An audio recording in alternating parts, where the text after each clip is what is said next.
Corría la década de los años 70. Mis padres y yo veraneábamos en un apartamento en la playa de un pueblecito del Levante español. Aquella noche estábamos mi madre y yo solos, ya que mi padre estaba de viaje por cuestiones de trabajo. Yo estaba leyendo un libro.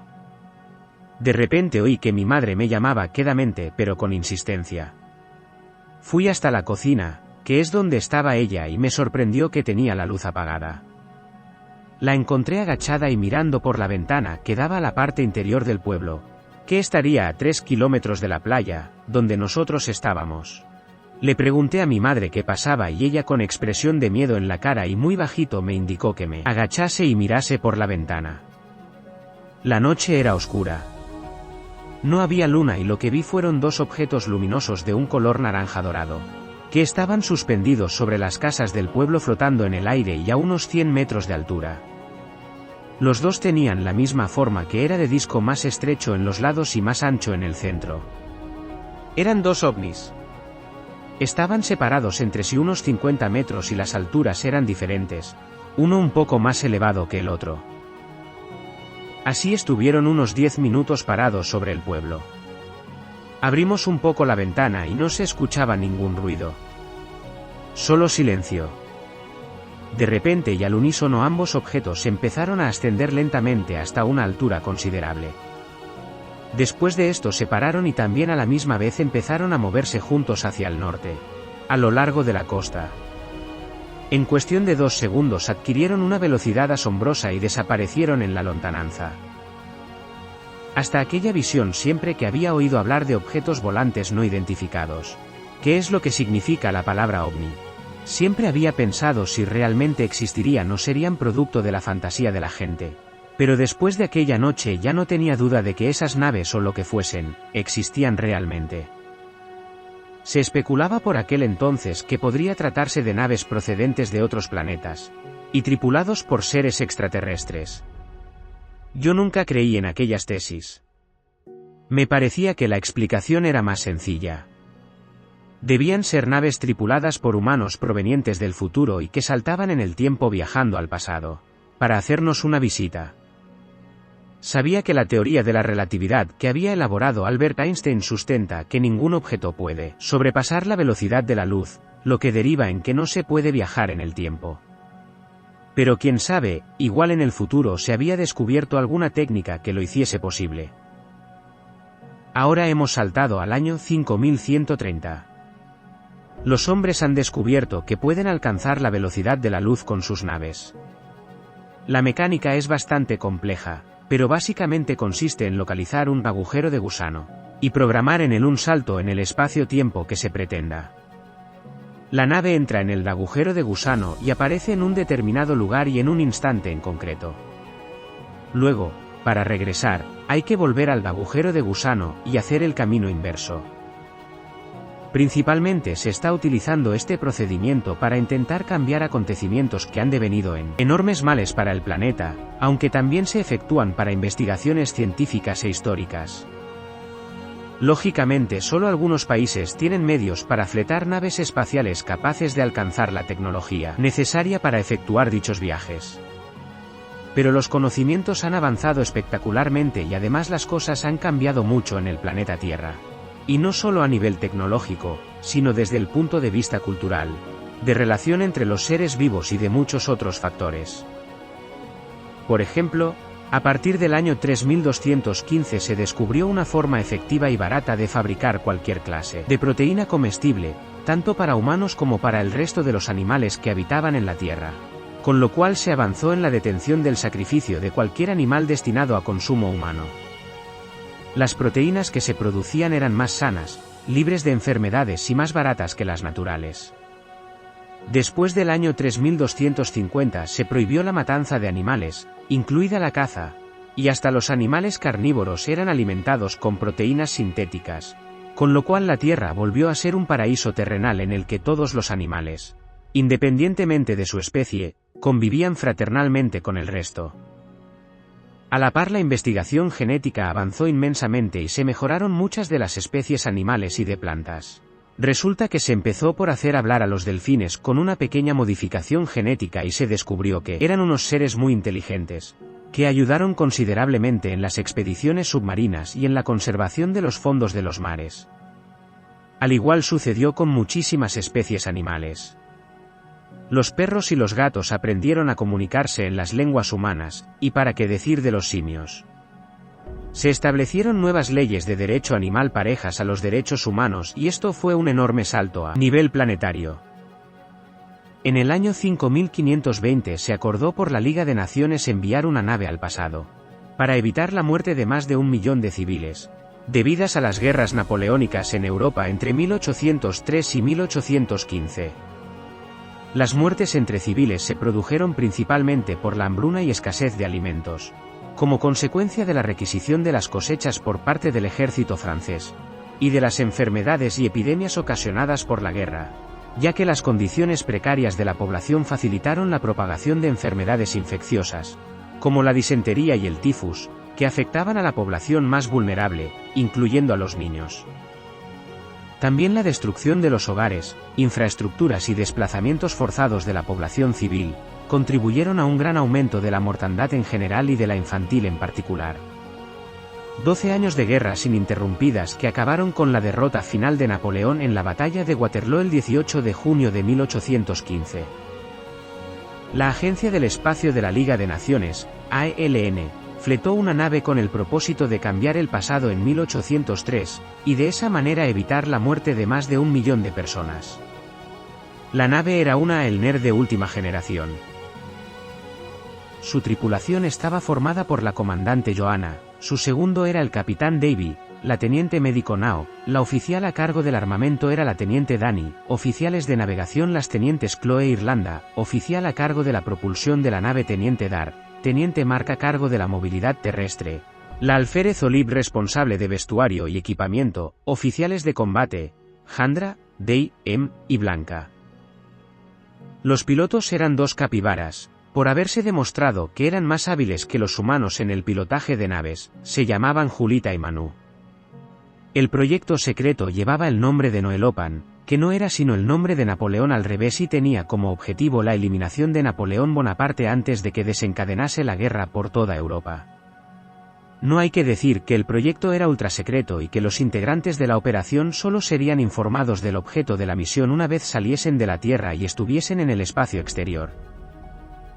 El jueves, 13 de junio de 5521, en la base de cohetes de Robledo de Chabela en Madrid, todo estaba preparado para el lanzamiento. El tiempo era excelente y se dio la orden de encendido de los propulsores. Los integrantes de la misión se apretaron las manos y Julita apretó el botón de encendido y la nave tembló. En unos segundos, lentamente el cohete comenzó a subir en altura y fue alcanzando la velocidad de escape de la Tierra, que es la velocidad mínima para que un cuerpo pueda superar la fuerza gravitatoria terrestre y escapar hacia el espacio. La velocidad de escape terrestre está cifrada en 11,2 km por segundo, lo que equivale a 40.320 km por hora. Todo el mundo iba pegado a su sillón, salvo las capibaras Julita y Manu que estaban en su salsa. Al fin la nave logró salir de la gravedad terrestre y enfilar, pasando cerca de la Luna, su destino. Un agujero de gusano de coordenadas secretas y llamado CU/RSO 52025. 2 días de viaje. La comandante Joanna abrió la caja fuerte de su camarote y cogió un sobre cerrado y marcado con la palabra confidencial. Ante toda la tripulación abrió el sobre, y dio a conocer el objeto de la misión. Supieron su destino, Francia en 1803, concretamente en París. Tenían que secuestrar a Napoleón y conducirlo a la nave Elner. Era una misión de bastante riesgo, pero la tripulación era muy aguerrida y ya curtida en misiones anteriores muy combativas. Todos estaban animados. Tras una semana llegaron al CU/RSO 52025, el agujero de gusano que tenían que traspasar. Todos se pusieron sus cinturones en sus asientos y Julita y Manu chocaron sus patitas antes de iniciar la maniobra. Se introdujeron en el agujero de gusano y la nave desapareció. Notaron un temblor mucho más fuerte que en el despegue y al cabo de 5 minutos salieron del túnel del agujero de gusano, y pusieron rumbo a la Tierra. Miraron los relojes de la nave, marcaban el 1 de mayo de 1803. Iban en dirección a Francia y concretamente al bosque de Fontainebleau, donde se escondería la nave hasta que acabase la misión. Descendieron y camuflaron la nave en un lugar apartado del bosque, que por otra parte era enorme. 25.000 hectáreas. Estaban a unos 80 kilómetros de París. Enseguida la alférez Olip puso a la disposición del grupo de combate los trajes propios de la época, que era principios del siglo XIX. Todo se preparó minuciosamente. El armamento era tan pequeño que cabía en el puño cerrado de una mano, pero tan letal que con solo apretar un botón podía desfallecer a un grupo de más de 10 hombres que estuviesen hasta 15 metros de distancia. El grupo de combate se había documentado de dónde se encontraba Napoleón por aquellos días, y era en el Palacio de Malmaison, a 12 kilómetros de París. Todo el equipo de combate sabía perfectamente francés. Habían estudiado los giros que se empleaban a principios del siglo XIX para pasar desapercibidas entre la población. Iban vestidas de hombres, porque para luchar, los trajes eran menos aparatosos y más cómodos. El teniente Marc preparó un pequeño vehículo de transporte de tropas en el que viajarían él, Jandra, Day, Emi Blanca. Con los 5 a bordo despegó verticalmente y luego se puso en movimiento rapidísimo con rumbo a Malmaison. Este palacio había sido adquirido como finca de recreo por la esposa de Napoleón, Josefina de Beauharnais, y contaba con un bosque a su alrededor de 200 hectáreas, es decir que su superficie era más de la que ocupan 300 campos de fútbol. Suficiente espacio para camuflar momentáneamente al vehículo de transporte y servir como base de operaciones al grupo de combate de la Elner. Tras desembarcar a las 4 pasajeras, Marc despegó con rumbo a la nave nodriza. Habían fijado la posición y se mantendrían en contacto para volver a recogerla si lo que fuese necesario. El mando del grupo de combate lo ostentaba Jandra, que rápidamente organizó una marcha de aproximación al Palacio de Malmaison. Avanzaron durante el crepúsculo con el sol a sus espaldas hasta encontrarse a unos 100 metros del palacio. Desde allí pudieron observar dónde estaban los puestos de vigilancia, que tenía establecida la guardia consular que protegía a Napoleón. Eran 6 puntos alrededor del palacio que se iban relevando cada 2 horas, cuando pasaba el cabo de guardia con los soldados de relevo por cada puesto y se llevaba los guardias salientes, todo ello en una formación muy marcial. Tomaron la decisión de traspasar la línea de la guardia cuando fuese de noche, a una hora en que la vigilia de los centinelas pudiera tener un momento bajo, a las 3 de la mañana. Luego habría que entrar en el palacio. Habían estudiado sus planos y fotografías y sabían por dónde. Emplearían una puerta trasera de las cocinas para acceder al recinto y luego se las ingeniarían para llegar hasta el dormitorio de Napoleón. Sabían que la puerta del dormitorio estaba siempre guardada por el temible mameluco Rustam Raza, un hombre que entonces tenía 20 años y que Bonaparte había convertido en su guardaespaldas personal, no separándose jamás de él. Exactamente a las 3 comenzaron su avance. Traspasaron casi reptando los puestos de guardia, sin que los centinelas las detectaran. Toda su ropa era de colores oscuros y la noche sin luna les favorecía extraordinariamente. Llegaron a las puertas de las cocinas. Con solo una pequeña y silenciosa descarga que hizo con su arma, la puerta quedó abierta. Las 4 entraron como 4 sombras. Allí estaba la gran cocina, repleta de utensilios y cacerolas de todos los tamaños. Aún había un agradable olor a comida, lo que hizo que el apetito de Day despertara, pero había que aguantarse. Subieron por una escalera de servicio hasta la primera planta y accedieron al enorme rellano por una pequeña puerta, por donde subían las camareras los desayunos a las habitaciones principales. Dieron la ampulosa entrada a las habitaciones de Napoleón y Josefina. Todo estaba en penumbras. Giraron el picaporte de la puerta, estaba abierta. Se dieron de bruces con Rustam, que estaba dormido y recostado en un diván. De repente el mameluco abrió un ojo y se incorporó de un salto como movido por un resorte y sacó su sable. Blanca fue más rápida y apretó un botón de su arma. El mameluco cayó blandamente inconsciente al suelo como si fuese un guiñapo. Ahora venía la parte más complicada, tenían que hacerse con Napoleón. Abrieron la puerta de la alcoba. Una gran estancia con una cama con dosel en la que en ese momento dormían Josefina y Napoleón.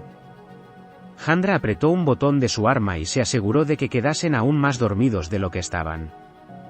Finalmente sacaron a Bonaparte del lecho y lo ataron a un armazón plegable con ruedas motorizadas.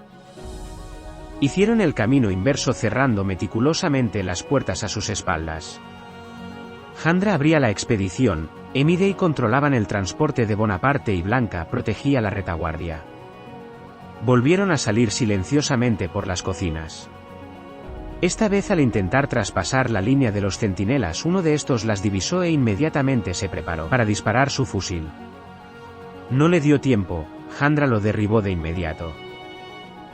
Sobre la marcha y antes de llegar a las coordenadas del lugar de reunión, Blanca llamó a la Elner para pedir transporte lo más rápido posible. Tardaron unos 5 minutos en llegar al punto de reunión, donde ya les esperaba Mark con el vehículo listo para su partida. Fue visto y no visto. En cuestión de 30 segundos estaban a bordo de la nave de transporte terrestre y despegaron. Y salieron a toda velocidad con destino al bosque de Fontainebleau. Toda la tripulación de la Elner les estaba esperando. Tras entrar en la nave introdujeron a Napoleón en una cápsula que lo conservaría vivo e inconsciente, hasta el destino que tenían previsto para él. La nave despegó verticalmente hasta una altura considerable. Luego partió a una celeridad inusitada. Volvieron a coger una velocidad superior a la de escape de la Tierra y fijaron el rumbo hacia el agujero de gusano CU/RSO 52025. Al día siguiente llegaron frente al agujero de gusano y se introdujeron en él. De nuevo Julita y Manu chocaron sus patitas antes de iniciar la maniobra. Otra vez el conocido temblor sacudió toda la nave. Transcurridos 5 minutos salieron del agujero de gusano y fijaron rumbo a la Tierra. Miraron sus relojes, marcaban las 9 horas del 13 de junio de 5521. Exactamente la misma hora y el mismo día que la misión había despegado desde la base de Robledo de Chabela. Pero antes de llegar a casa la tripulación tenía otra misión encomendada. Había que expulsar la cápsula en donde Napoleón estaba introducido, al pasar frente a los anillos de Saturno. En apenas 20 minutos estaban frente a Saturno. Sin aminorar la velocidad, la comandante Joanna ordenó la apertura de la escotilla de lanzamiento de popa de la nave. Las tenientes Chloe e Irlanda avanzaron con la cápsula e introdujeron la misma en el tubo de lanzamiento. A una orden de Joanna, Chloe presionó el botón de expulsión y la cápsula salió disparada hacia Saturno. La tripulación vio por las pantallas que proyectaban las cámaras de popa de la nave, como la cápsula en la que viajaba Bonaparte se dirigía en la inmensidad hacia los anillos de Saturno. Aquel hombre ya no sería el causante de la muerte de muchísimos niños, mujeres y hombres, que ocasionaría en Europa su pírrico imperio durante 12 años. España no sería invadida durante 6 largos años, en los que pasaría a ser la abanderada de la lucha contra Napoleón. Waterloo ya no tendría lugar.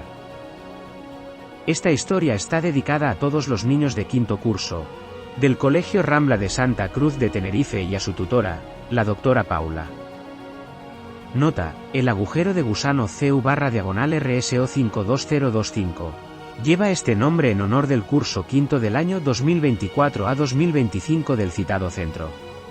Suscríbete a este canal, es gratis y te avisaremos cuando haya nuevos vídeos. Si te ha gustado el vídeo dale un me gusta.